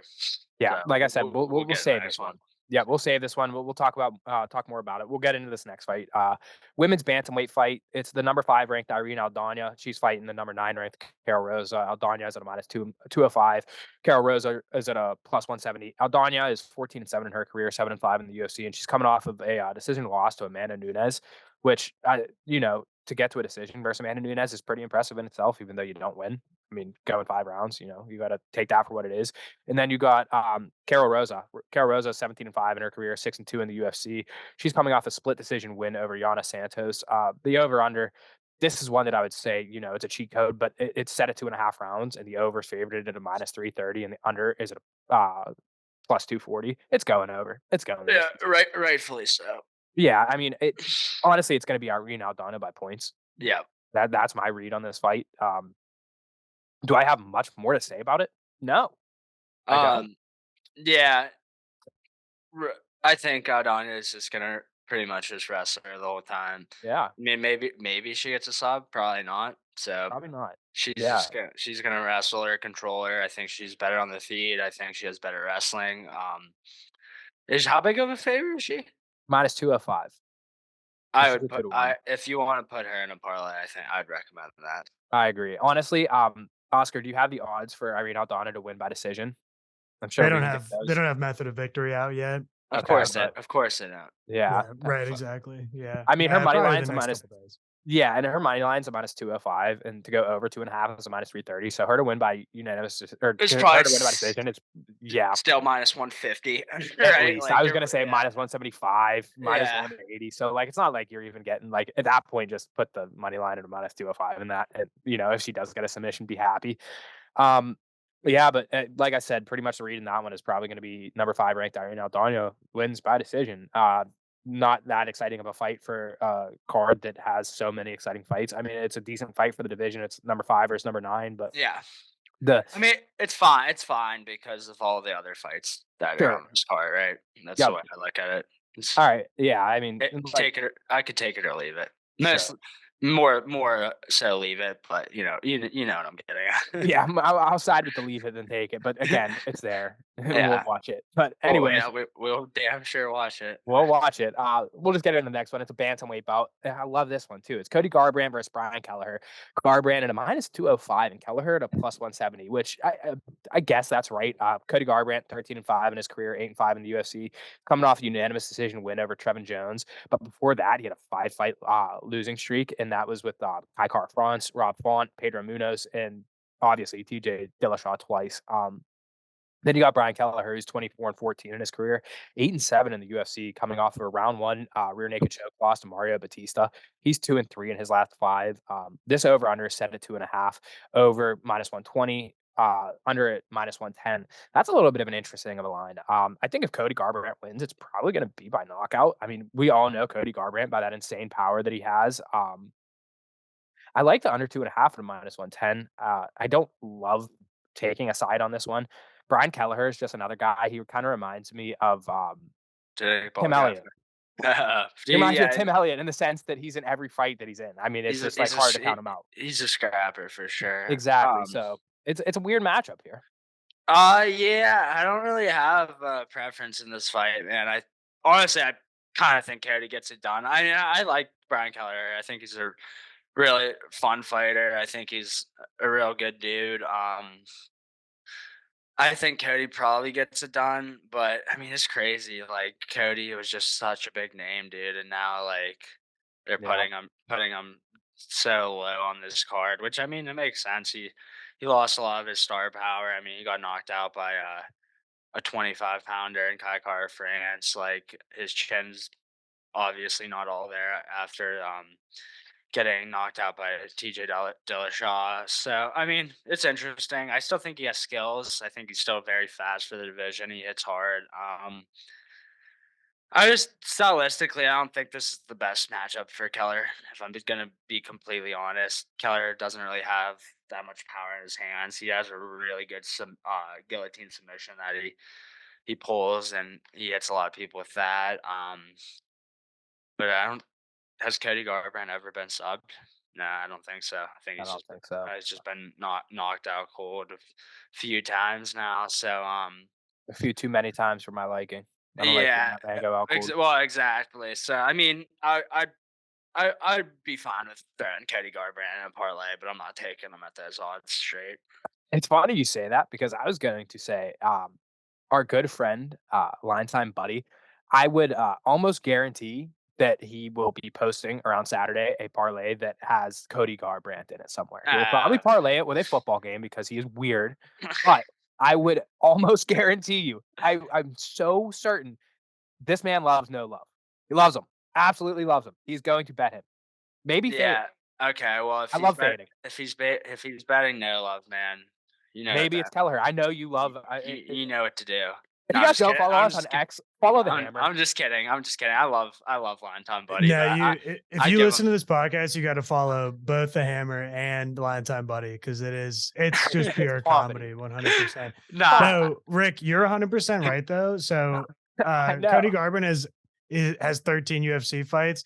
I Mhm. bet you I could find 13 texts from Line Time Buddy that says Cody. Garbrandt money line. No love. No Yeah. love money line. Nah, he does love Katie Garbrandt. I give him a hard time sometimes, and it's all fun and games, man. Like Parlay lures and Cody no love. I can yeah. already see the text. Sometimes I fade him just for the comedy around it. My last time fading him though, I got him off the snide. He missed a few too many bets in a row, and I faded him earlier in the day, and I was one of the easiest bets of my life. So I was like, all right, I had no skin in the game. I had no read on this football game, and he bet the over, and then I bet the under, and I think the game finished like 7-3. So I Well, got this him is off. you're talking about the guy who tried to pull himself out of a betting slump by taking a jersey bet because he liked the Buccaneers jersey. So Oh yeah, if that doesn't tell you anything, yeah, they lost that game. But yeah, either way, either way, man, Line Time Buddy is he's a Catching great follow, strays. and you'll see some nice back and forth between us. It's all love though. Yeah, I but I side with him this time. Like I'm not a huge Cody Garbrandt supporter in the fact that I don't love the guy, mostly because of just mostly because I've always been a TJ Dillashaw guy, so when that beef happened, I kind of was on the Dillashaw side. But I mean, he's still a good fighter, but he was a great fighter. He took out a long-standing champ Dominic Cruz in very impressive fashion, and he won Mhm. that fight actually by decision, which I don't I don't know how many fights. He's only won a few fights by decision. I know he just came off that one against Trevin Jones by decision. But other than that, man, I think damn near all of his fights have either ended in him knocking the guy out or him being knocked out. So, He's um, usually a live or die by the sword kind of yeah, fight. 100%. And yeah, this time I'd probably side with him, but I'm not going to bet that straight. I probably will throw him in a parlay with some other favorites I like, but yeah, Yeah, it is yeah. what it is. It should be a good fight though. Good He fight. has been a part of some of the best bantamweight fights of all time. I will say Oh, that. He's 100%. super entertaining. Protect your underwears. Yeah, yeah. If you know, you Dude, know. that was so funny. I mean, that was arguably one of the best moments. And Dude, it was so funny because he was just like like his reaction to when that guy said that to him, man, was probably the funniest reaction I've ever seen. Like he was so like concerned, taken back, like the look on his face. what the fuck did this guy just say say to me? But yeah, If you don't uh, know what I'm talking about, go onto just look it YouTube, up. look Yeah, up "Protect Your Underwears," Cody Ultimate Garbrandt, Fighter. Ultimate Fighter. Hanging with the boys, Yeah, and he's comedy. It's Cody Garbrandt. So Cody Garbrandt, when he was a contestant on Ultimate Fighter, and then when he was a coach on Ultimate Fighter, that guy is comedy. He is so funny. I will say, like, so the guy said, "Protect your underwear, because I'm gonna fuck you, buddy," or something. He was like, "What did you say to me?" Like he was his so face. like What? concerned, like taken back, pissed off. Like there was so much And everybody else was expression on his dying of face. laughter because Oh it's so yeah, funny, and he was like genuinely upset. Like, what did he just say to me? Like. yeah. But I mean, dude, it's all, dude, with those foreign fighters, bro. It's um the language barrier. It's just really funny, some of the shit Oh, that comes out of their mouth. But yeah, other than that, man, we'll get back to the fight itself. I think this is a fight that is stylistically very good for Cody to get another win here and maybe build a little streak going. I don't know where he gets from this, but I think he gets done. yeah, and I agree. And like I said, it's a little bit of a joke that Line Time Buddy is going to guaranteed be on Garbrandt, but in the same sense, he will be. And like you said, it's hard to side with him, but I will be on this one. I do think Cody Garbrandt's Yeah. going to. All right, we'll get into our last prelim here. It's a women's flyweight belt. This is the number 12 ranked King Casey O'Neill. Another, I love you, King Casey. And she's fighting Ariana Lipsky. Casey O'Neill, minus 205, Ariana Lipsky, plus 170. O'Neill, 9-1 in her career, 4-1 in the UFC. She's coming off of her first professional loss. It was a unanimous decision loss to Jennifer Maia. And before that, she had a split decision, quote unquote, air quotes for the people that aren't watching, win against Roxanne Modafferi. I kind of had Roxanne Modafferi in that one. I think a lot of people did. Then we got Ariana Lipsky, who's 16-8 in her career, 5-5 in the UFC. She's coming off a split decision win against Melissa Gatto. Over under 2.5 rounds. Favored her to go over, minus 220, under plus 170. Just take the over. Just take the over rounds, minus 220. Put that in a parlay. Maybe parlay that and Cody Garbrandt. I like that. Yeah, I mean, I have Casey O'Neill to win this fight. I have her to win this fight by decision. Nothing I really don't. against Ariana Lipsky. I really, yeah. I think she should be a bigger I favorite, do and it's too. it's not even about me thinking Casey O'Neal's all that great because I think she's solid. I think she's a good prospect, but Ariel Ariana Lipski has showed me nothing in the Yeah, UFC, to be honest. Like, she's just not very good. I guess she is on a 2-fight win streak, but yeah, JJ Aldrich and Melissa Gata, like those wins do nothing for me. Oh, actually, a 3-fight win streak against Mandy Bone, but yeah, all those girls she's fought have not been high level. You look at her 2 losses before that, Monte De La Rosa and the little Shevchenko, Antonina Shevchenko. And I think De La Rosa's pretty solid, to be honest, but I don't think Antonina Shevchenko is all that great either. I think Casey O'Neill is just kind of going to punish her in this fight. I don't know if Casey O'Neill has the power to get her out of there. I do think Lipski's pretty tough, and that the other thing I'll say with that is like she's been submitted a few times. I don't know. Think uh I don't think this fight's really going to hit the mats at all. To be honest, I think it's kind of going to stay on the feet. I just don't know if fuck, why am the tall girl? What's her name again? I'm blanking on her name.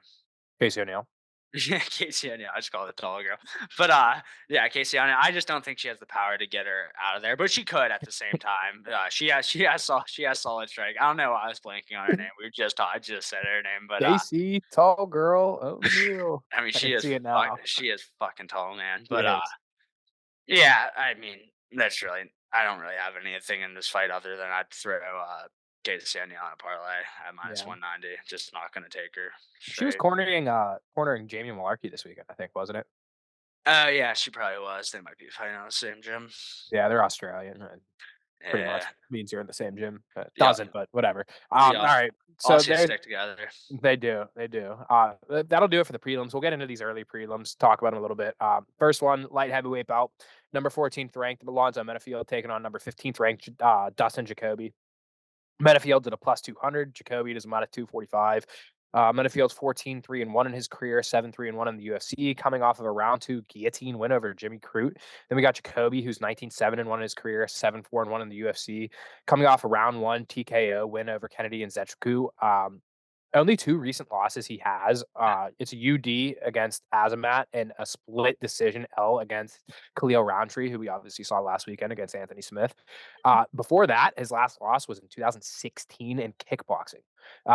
Over and under, and this is set to 1.5 rounds, over minus 215, under a round and a half plus 165.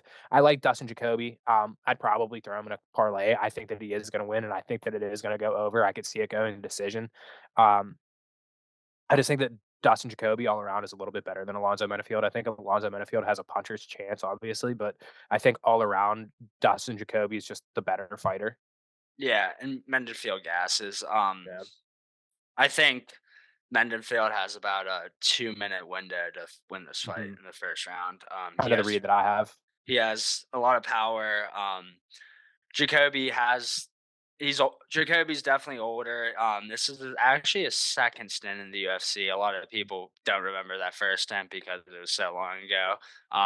He came back on the Contender Series, right? Yeah, he came back on the Contender Series, and he's done well for himself since. He's been in some wars for sure. I know that fight with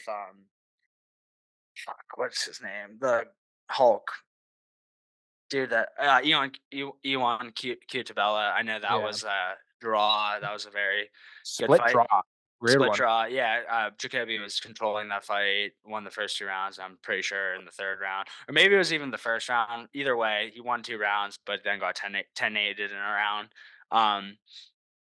I just think Jacoby is a little bit more well-rounded here. It is interesting that Mendenfield got a sub his last fight because I don't know if he's doesn't really have much wrestling or submission game. He's always just kind of been a power puncher. So yeah, and it was a guillotine. So I mean, jumping a gilly. I mean, that's kind of what the guys with not much ground game they do. They just knock you into one. So I do think Jacoby probably gets it done here. I'd be a little weird. I'm not going to throw him in a parlay just because I do think Mendenfield probably has a chance, like I said, in that first minute or 2 to get a knockout. But other than that, I think he's going to gas, and I think Jacoby's going to drown him. And I do think Jacoby has just better striking in general. I think he's going to do a good job of leg kicking early on and just kind of try to take some sting away from Mendefiel's punches. And I don't know, he might even wrestle a little bit. He's not known to wrestle, but he's for being such a high level kickboxer like he is, I think he's decently well rounded. And I think he's better everywhere. And that's the thing. He has power too. Like he's a very precise kickboxer, man. And like I think he could put Mendenfeld out too. So I'm gonna side with Dustin Jacoby here. Yeah. Pretty much spot on here. We'll just get into the next fight. This is a flyweight bout between the number 12 ranked Tagir Ulanbekov and the number 15th ranked Cody Durden. Ulanbekov is minus 175, Durden a plus 145. Ulanbekov is 14-2 in his career, 3-1 in the UFC, coming off of a round one standing guillotine versus Nate Manis. Nate Manas, as some may call him. The fight before that was his only UFC loss to Tim Elliott. Then we got Cody Durden, who's 16, 4-1 career, 5-2-1 in the UFC. Coming off a unanimous decision win over Jake Hadley. Over under set at 2.5 rounds. Over is favored at a minus 230. Under is at a plus 175. I mean, the line is pretty much the same read. It's giving me the same read that I had. Tagir Ulanbekov is probably going to win by decision. Probably going to get it to the ground. But then again, I mean, Cody Durden's a guy that I kind of like put in there with the Tim Elliott's of the world. And like I said, we put him in there with the Brian Kelleher's, where it's like, I don't like to count him out of any fight. Obviously, the line is not super skewed. It's 175 to 145. You know, Tagir, he's not necessarily amazing, but I do think that he's going to be able to do enough in this fight to get the win. Yeah, he's not all that great for being um is he same Dagestani. yeah, I was about to say the same country as he is a Dagestani. He's good. I don't say he's like even that good. He's solid. I don't know though. Like I kind of like Cody Durden here to be honest, but not enough to bet. I just think Cody Durden does have really solid wrestling. I think Tagir might have a slight advantage on the feet, but Cody Durden has some power, man, and he can take a shot. He's on a nice win streak here. His last loss is coming against Mohamed Mikhaev, who's a up and coming star, young as hell. He's like what 22 or 23. He's a real young guy, but other than that, man, he's looked really good. I mean, he has a draw against Chris Gutierrez where he kind of got um beat up pretty bad in the first round, and I think then like where it was like a 10-8 kind of thing, and then he won the next two by kind of just wrestling him, not doing that much damage, but controlling the fight. I the reason I would like I kind of like Cody Durden here is I think he has a better Yas tank than Tagir, and usually you don't see that with Dagestanis, but it's Yeah, that's like fair. some of them, like the ones that aren't super high level, man. A lot of them gas early, or not even early, just they just gas in general as the fight goes on, and I think Cody Durden can wear on him. It should be interesting. Don't like Cody Durden enough to bet, but I would not be putting Tiger in any parlays here. I think Durden's he's a very game fighter. He has a lot of heart, and I think it's gonna be a scrap. I think it's gonna be a good fight, to be honest. Yeah. Yeah, this is one I'm going to be watching from the sidelines. Yep. I I don't really have the greatest reads on it. I just think that the value isn't necessarily there enough to take Durden straight. I Yep. wouldn't throw gear in a parlay. It's probably going to go the distance, but the minus 230 to go over 2.5 isn't worth it. So there's just a lot of lines here that I would stay away from. Kind of just watch this one from the sidelines, like I said. We'll get into this next fight. We got a featherweight bout between Andre Touchy-Feely and Lucas Almeida. Feely coming in at a minus 170 and Almeida at a plus 142. A little bit of a weird line for me. Feely's 22-10 in his career with a no contest, 10-9 in the UFC with that no contest. He's coming off a unanimous decision loss at Nathaniel Wood, 1-4 with another no contest in his last 6. Then we got Almeida, who's 14-2 in his career, 1-1 in the UFC. He's coming off of a round 2 arm triangle loss to Pat Sabatini. And again, he had a contender series loss to Daniel Zellhuber in 2021. Over under set at 2.5. The over is plus money at plus 114. Under is minus 145. This is a fight that Andre Feely probably should be able to win, But the habit of -170 is a little bit weird to me. He's got a suspect chin, and I'm not saying Yeah. that Lucas Almeida is necessarily an amazing striker, but if Andre Fili doesn't decide to wrestle and get this fight to the ground, I could definitely see him losing. I think there's a little bit of value there on Lucas Almeida plus 142, at least in the fact that I wouldn't touch Andre Fili at -170. If Andre Fili was an underdog, I would think about betting him, but I don't see him as a -170 favorite.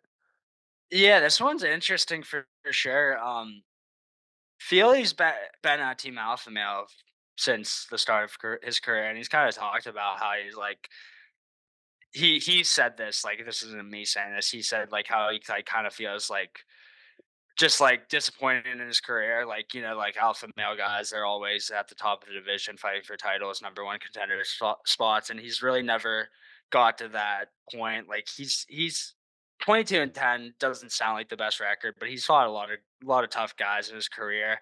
He's just one of those guys that has skill, definitely has skills, but it just doesn't always put it together very well, and that's kind of been the story of his whole career. But interesting is -170. It's crazy. I'm looking through Almeida's fight. He has every single fight he's won has been by finish. Mhm. Every single one, outside the UFC and in the UFC, every single one, TKO submission. Um, I think that I honestly, with that being said, I do kind of like the over rounds because I think Feely's gonna. I just like it being plus money. I think Feely's gonna try to fight this fight smart. He has a little bit of suspect chin, so that's a little scary here. But I mean, he's a -170, which seems pretty hefty in this situation. And if he does win this fight, I think it's gonna be by decision. I don't think he gets him out of here, Almeida out of here. So I would if I had to bet, I was kind of close to making this over rounds my favorite pick, but I'm just gonna stay off. I think there's more value in the pick I'm gonna go with instead. But yeah, that's probably if I'd bet this, I'd probably go over rounds, but don't love either side to be honest. I like that read on the over rounds. I really do. The fact that Feely's at a -170. I mean, obviously the books think that he's going to win, and you're right. If he wins, I think it's going to be by decision. It Mhm. is interesting to see that Luke Almeida always or almost never gets the scorecards, I should say. So I Yeah, think like that he's lost one by he's his only law like his one he has one loss by decision. Other than Mhm. that, all of his wins have he's 14-2, lost one by decision, one by sub, and then the rest are either knockouts or subs on his behalf getting the dub. So yeah, Yeah, it's interesting. an interesting play. I mean, the two lines that I'd like in this one are the over rounds, or if you want to go with a money line outside with Almeida, just because of the things we were saying. Touchy Yeah. feely, he's got a little bit of a suspect chin. He has to wrestle. I think. I mean, we'll see how it plays out, but in my opinion, in my research that I was doing, I think that he has a wrestle this fight to win it. Yeah, I agree. So it's another fight that I'll just be watching from the sidelines most likely. But if I had to pick a side, I'm probably going to side with Almeida. We'll get into this next one. This is one that we're just going to fly through. It's not the greatest of fights. It's a heavyweight bout between the number 15th ranked Martin Buday versus Shamil Gaziev. Buday -142, Gaziev +120. Buday is 13-1 in his career, 14 or 4-0 in the UFC. Sorry. He's a contender series guy. He had a round one knockout win against Lorenzo Hood. He's coming off a round one Kimura win against Josh Parisian. Um, then we got Gaziev, who's 11-0 in his career, and his last fight was a contender series win, round one rear naked choke against Greg Velasco. Over under set at a round and a half, -180 to go over and +140 to go under. That contender series fight with Shamil Gaziev was terrible. The dude that he was fighting was like god Oh my awful. god, is that the fight I called Yeah, abomination? Yeah. yeah, yeah. Um. That's the read that I have. Yeah, it was terrible. They're yeah, this is a pretty terrible fight to be honest. Um. Yeah, I have nothing in this fight other than I'll probably just bet Bude, even though I don't think he's very good. Yeah, Now that you mentioned that's the fight that that's the only time I watched this guy. Yeah, that fight was horrible. So maybe Bude probably wins, but that's all I yeah. have. All I have And on that one. yeah, I mean, these last two are just kind of we'll run through them. Then we got the welterweight bout. This last fight of the night, or I guess technically the first fight, the last fight we'll be going over. It's a welterweight between Randy Brown and Muslim Salikov. Randy Brown -250 and Muslim Salikov at a +205. Randy Brown 17-5 in his career, 11-5 in the UFC. He's coming off a unanimous decision win against Wellington Turman, who we just saw a week or two ago. The Terminator, 5-2 in his last 7, and the losses he had were against Jack Della Maddalena and Vicente Luque, so pretty decent losses. Then we got Muslim Salikov, 19-4 in his career, 6-3 in the UFC, coming off a unanimous decision loss to Nicholas Dalby. Over under set at 2.5, favored to go over to -140. The under is at a plus 110. Again, Randy Brown probably wins this fight. -250 is fine. I don't think I necessarily throw him into a parlay. Maybe I would. I think he's gonna win. But I don't. Muslim Salikov is what, 40. Just seems like he's a little bit over the hill. I think Randy Brown is a safe play. Obviously, they're putting him at a -250, so Vegas is feeling the same way that he's probably gonna win. Yeah, Salikov has a pretty good spinning body kick, and that's about it. I'm gonna be honest there. I mean, he hasn't impressed me other than that. Um, and another thing, he just really doesn't have the output on the feet. He kind of just stays back and chills. Maybe he can get this fight to the ground. Randy Brown's not really known for his wrestling, but Salikov likes staying on the feet. Like that's kind of what he likes to do. So yeah, I think Randy Brown probably wins, but -250 is way too steep for me to pay on that one. Yeah, and I yeah, I'll just my pick will be Randy Brown. Probably not going to bet it. If you want to throw it into a safety parlay, I think it's right on the edge of me saying, yeah, I think he's going to win versus I don't know if the value is necessarily there. Like maybe if you want to take this with Cody Garbrandt, maybe I just don't feel like as confident in Randy Brown as I do Garbrandt. I don't feel super confident in Cody Garbrandt. So uh, I don't think that the value is necessarily there. We'll get into our favorite picks. I'll start off. The both of us gave a huge in-depth breakdown of this one. I'm going with Colby Covington money line at a plus 124. I just think that the value is there. I love the plus money. I love Colby Covington in this fight. I think the fight stylistically kind of favors him. I think that, like I said, he's going to make Leon Edwards fight his kind of game. He's going to have Leon Edwards on his kind of backpedaling, kind of going back against Cage. Leon's going to have to fight the takedowns, and he's going to have to fight a lot of takedowns. And if he can't stay off the ground, I mean, if Colby can get it to the ground early and often, if he takes 3 of the rounds, then he wins. I think it's just that simple. I think that if he can win 3 rounds, I mean, obviously he's going to win the fight, and I think that he can win 3 rounds. I think that he can make his style the style of this entire fight, and Leon is going to have a hard time fighting against it. Yeah, I agree. We gave a pretty in-depth breakdown, but I would just say um, Colby's gas tank is a little different than Kamara's. Like Kamara has a good gas tank too, but the output that Colby puts out compared to Kamara, I think is a little different. And to be able to keep that gas tank with how much output he puts out is pretty crazy. And I think Colby just does a little better of mixing it all together. Like, I think Kamara obviously has more power than Colby. I don't think this is a fight where Colby is gonna like knock him out or anything. That's not really what Colby does, but I think he just is gonna mix in his striking with his wrestling, get him up against the cage, get some clinch work in there, and I just think he's gonna kind of drown him. So we'll see. I mean, Leon's really good. He has good takedown defense. I think it's a little different fighting someone like Colby Covington. And like I don't like betting on guys off long layoffs, but Leon hasn't fought in a little bit either. Obviously, it's not 18 months like Colby has been, but yeah, I lean Colby here too. So I'll get into my favorite pick. I am going to roll with Josh Emmett money line here. Try to see the line. I'm just gonna give out plus 164 because that's what I see on FanDuel. Or sorry, plus 168. Um, I just think stylistically this is a great matchup for Josh Emmett. I think he's better on the feet. I think he has a lot more power than Bryce Mitchell does. Obviously, they have a common opponent in Taporia, and like Emmett probably looked a little, well, not probably, he definitely looked a little better than Mitchell did in that fight, and but that has nothing to do really why I'm picking this fight. Like MMA math doesn't work. It's not just I'm not just saying that I'm picking him because he looked a little better against a guy that pretty much dogged them both. But I just think stylistically, this favors him pretty heavily here. He has really good wrestling defense. He's been at Team Alpha Male his whole career. All those guys can wrestle.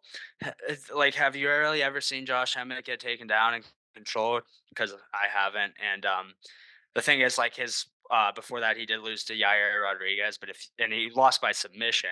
But if you watch that fight, man, that was a really good fight, back and forth. Josh Emmett dropped him. They both were landing big shots. And Josh Emmett kind of just followed Yair down to the ground. Don't know if it was after he dropped him or what happened. Maybe Yair slept on a kick. I was rewatching the fight today, but he kind of just followed him down the ground, and Yair was hitting him with really big elbows off his back, and then was able to slide in a triangle choke, and that's what put him out. Bryce Mitchell's a very solid wrestler, has some decent submissions for sure. Everyone knows him from the twister submission he has in the UFC, one of the only twister submissions in the UFC history. But I just don't think he's going to control him here for all 3 rounds, man. And every round starts on the feet. I just think plus 168 here is way too much value not to take Josh Emmett here.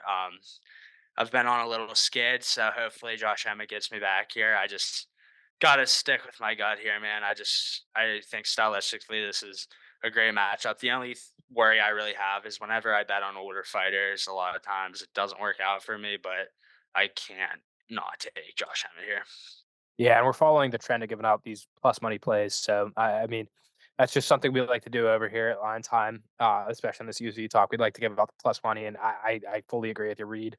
I think that Emmett has the clear power and striking advantage, and I think it might be a little bit tougher, especially on short notice, like I said earlier, for Bryce Mitchell to fight his game and get him to the ground and keep him there. And that pretty much is Before we take a quick break, I just want to say I should say this before we do this segment, but I forgot again. 10-9 is the boys' record so far, but up 3.24 units. So if you've yeah. been playing everything, you're up a couple bucks. Yeah, you're seeing the vision that we're trying to lay out here. Like I said, we're always throwing the plus monies at you. We're not going to come at you with a minus 200 and say, "Hey, I bet this one wins," because yeah, I mean, I bet it does too. But we're here to give you the plus money. We want to give you the value. Yeah, 100%. All right, I think we're Bulls. going to take a quick little break and then we'll get a slight recap of last week. All right, we are back to do a little bit of a recap from last week. Honestly, all things considered, it wasn't the most eventful fight night. We've kind of had back-to-back weeks of fight nights that are like, kind of middling. We'll start off with the main event. Song Yadong got the unanimous decision win over Chris Gutierrez. It was kind of weird. I think it was around round 3. I think it was. There was either a nut shot or an eye poke, but there was a stop in the action, and they cut it out for a second. They kind of cut the audio, whatever, and apparently somebody in the crowds said something to Chris Gutierrez along the lines of, "You're a pussy, blah blah blah," and Yeah, Chris he said something. Gutierrez Yeah, said something back, which you I just saw shouldn't that. That's do. weird.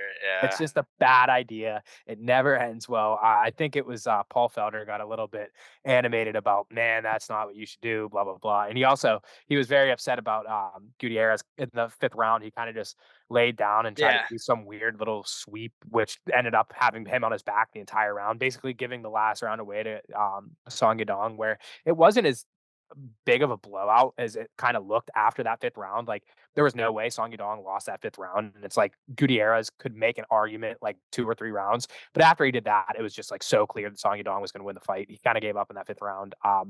Yeah, I agree. It was like watching it, I thought Song Yadong definitely won, but it was weird that if you like looked at the stat, and the stats don't tell the whole story of the fight, but Gutierrez actually landed more significant strikes, which Mhm.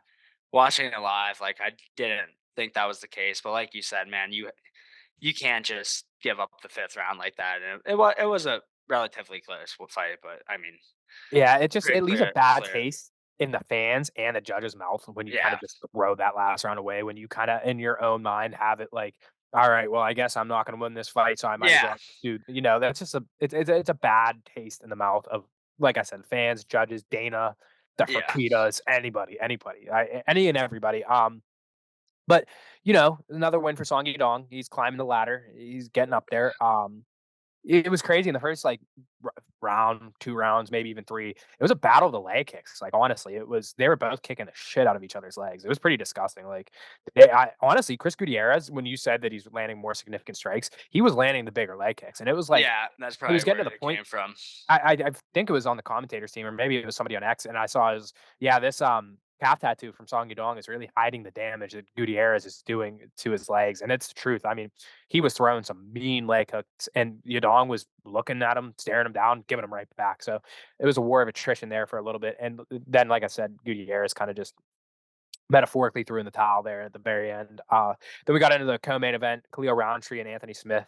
Um, Again, I think when we were doing the recap, I think it's time for Anthony Smith to really look in the mirror and have that conversation with himself, man. It's just like he's a warrior. We talked about how his nickname Lionheart is so fitting. He goes out on his shield. He's so tough, too tough for his own good.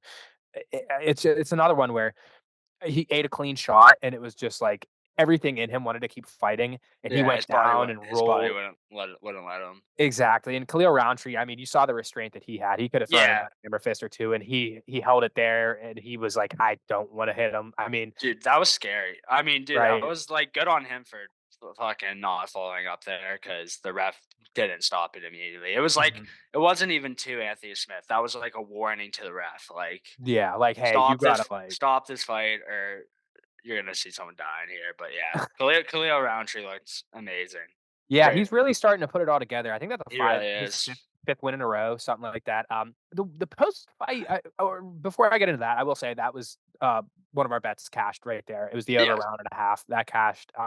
It really honestly didn't even get that sweaty. The way that I kinda it played out kinda how I was thinking it would, but I thought Anthony Smith might try to wrestle where he really didn't. yeah, It was kind of a chess match in the 1st round, and a yeah, little bit of that 2nd round where they're really feeling each other out, and then, like, towards the end of each round, I think, like, they started to really throw, and it got a little bit scary, but yeah. the 1.5, I never really felt too bad about it, hitting. And then, I was gonna say the post-fight with, interview with Khalil Roundtree, he called out Such Alex such a weird Pereira. call. Such a weird. Not even just like the call out was weird. Just the way he called. Do you Yeah, agree with me? Like the way yeah, he made the 'cause he's call like, "Yeah, out. I live in Las Vegas, it's time for me to fight for the belt," which doesn't So, make sense. and it was like so respectful, but in the same time, it was just like super weird because he's like, yeah, like I know, like I probably don't deserve the shot next, like, Yeah. but you should just give it to me because I'm from Nevada. I was Yeah, born it's and like raised. It was super weird, dude. it Like, was just like the least most confident call out. I was I like, know. you don't believe this. You're like, we can tell you don't believe this, but you're going for it, and I Yeah, respect it." It's just yeah. like, it's not the I'm fight to make. I'm glad he got It the isn't. same vibes, but yeah, it isn't. He needs another win before, but he looks Yeah, great, man. He needs he does. like I think it's next for him is just a just kind of like a title eliminator fight between anyone in that top 5. He wins that fight, and then he Yeah. could get it, but not yet. Yeah, like I said, weird call out. Obviously you got to throw your shot. He's not going to get the title fight next. No, I mean, there's just so many people that he could fight. Jiri, Blachowicz. Just I think Blachowicz next would be a I, good one. I think that makes sense. He's got to have a real test. And I'm not really trying to dog so much on Anthony Smith, but like a little bit past his prime. Yes, I mean, for we got sure. Johnny Walker and Magomed Ankalaev. They're doing their thing. They're going to rematch it, which is a pretty big fight for the division. And then, like I said, you got Blachowicz and Yuri, those guys. I mean, that's around where you got to put the Cleo Roundtree conversation now. So we'll see that fight. We'll see how that ends. But like we said, Cleo Roundtree's really starting to figure it out, piece it together. After that, we had Nasrat Hackbrass, quick knockout of Jamie Malarkey. Yeah, this is I think I tweeted it, or I X'd it, whatever. What is that saying now? That's open for discussion. I posted it. That's so boring. That's right. That's what Yeah, it is. It's posted it. Bleh. Posted on X. I yeah, X'd it. I X'd it. I Yeah. just say tweet. I think just stick with I just tweeted it. Just They stick know with what you mean. tweet. Just Yeah. stay there. Okay. Well, I tweeted it. still tweeting. This is the Nasrat Hackbrass that I thought. I've always thought this of a Nasrat Hackbrass, or may I say Kelvin Gastelum. Mini Calvin Gastelum. Mini Kelvin. I mean, it's crazy that within a week, Kelvin Gastelum could lose to Sean Brady and knock out Jamie Malarkey. They're the I said- same person. they are the same person. They look scarily similar, but What a performance from Nasrat. Like I said, this is always how I personally thought of Nasrat. He had a couple losses like scattered throughout his record that I had bet Nasrat in those fights. But I mean, this is what I think of when I think of Nasrat. And hopefully this could be a turnaround for his career because For I thought sure. that he's always had that kind of potential. Maybe not like top of the line, champion of the world potential, but like at least top 10. Top 10. I was just gonna say at least top 10 for sure.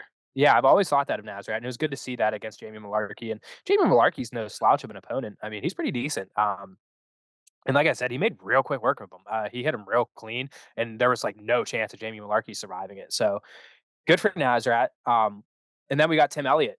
Uh, that was a weird fight. He got that arm in triangle choke over Sumajari. That was nasty, man. When he got it locked Yeah. in, and he like squeezed him so hard, the blood squirted out of Sumajari's nose. You can talk about this one a little bit. I'm pissed I ended up taking Sumajari, but especially because the next fight we're gonna talk about, even though I don't think Andre Muniz necessarily did win that fight, but I was Yeah, so close to making that my favorite pick. But either way, Tim Elliott, yeah, I overestimated Sumajari's takedown defense. I thought, and he looked all right to start. The lines shifted to like a pick 'em, and then Sumajari was like a slight favorite. But like as the fight was happening, like before my eyes, even when he was like a slight favorite, I was just like so close to hedging out because like I knew the I knew the takedown was coming, but I was like, nah, I can't do that. I gotta stand by my pick. And yeah, once right when he got him to the mat, it was over for Sumajari. yeah. His jiu-jitsu defense just really isn't there. Like he has to clean that up before he actually wants to be a real contender in the division. Tim Elliott just kind of buzzsawed him once he got him to the mats. And then, with that being said, I will not be fading Tim Elliott anymore. I think he might be a new mythical fighter. Getting cheated on by your wife, by your best friend, mythical fighter Tim Elliott. He might have just That's c- unlocked. It really flows hype. off the tongue. Yeah, I mean it doesn't, but it's a real thing that But it's happened, true. which is like wild to think about. But Yeah. yeah, he hasn't lost since. I think it's only his second fight since. But I Maybe mean more fighters should go that route. he might never lose again. I'm Yeah. just kidding. He will, but I won't be a part of fading him. Fading it. Yeah. I'm just Smart. I gotta wait for it to happen. But yeah, bad pick on my part on a little skid. Luckily, Rick is keeping us afloat here, still up whatever 3.2 units. So hopefully I can contribute to the cause this weekend and get a plus 160 to get back on the horse. But yeah, bad pick by me. We'll just go to the next fight. Do you Well, want? Do you actually, I want? can start. Do you want LineTime Buddy to give an extra favorite pick? I bet you he has one for this card that No, he could throw in. no. Nah, we can't. I'm gonna We'll do with stomp out that then. that one. Uh, Yeah. yeah. Maybe So, Parlay Pat can make a plus 10,000 parlay for us. No, you're not. so We're not taking that one. No, either. okay, never mind. Bad idea. Love you, Pat, but this, no. this next fight was pretty boring, if I'm being honest. Dude, there's so much like I was saying. arguing about it on X. Well, yeah, yeah. People are getting heated about. Well, it's weird too with like the line movement throughout the fight too. I'll kind of talk about that, but yeah, I was really close. Me and you both liked Andre Muniz. I was between Andre Muniz and fucking Sumajari for my favorite pick, and I regret not taking Andre Muniz, obviously, because it would have won, and fucking it was better value, and it would have put us up a lot more units on the show. But I don't necessarily think he won the fight. Like he had more control time. He wasn't doing anything with the control time is the thing, and with that, and if you look at this fight, as it was unfolding, like Andre Muniz was like a decent favorite. I think through round one, like midway through round one, I think he got up to like a minus 180, minus 200. And I'm like, motherfucker, I should have taken him. And then by the end of the second round, I believe, or midway through the second round, Park was like a minus 350 favorite. So yeah, the book started to think he was coming on, and Park just had more damage, I think, in the fight, and scoring it by round. I don't think it's like a robbery.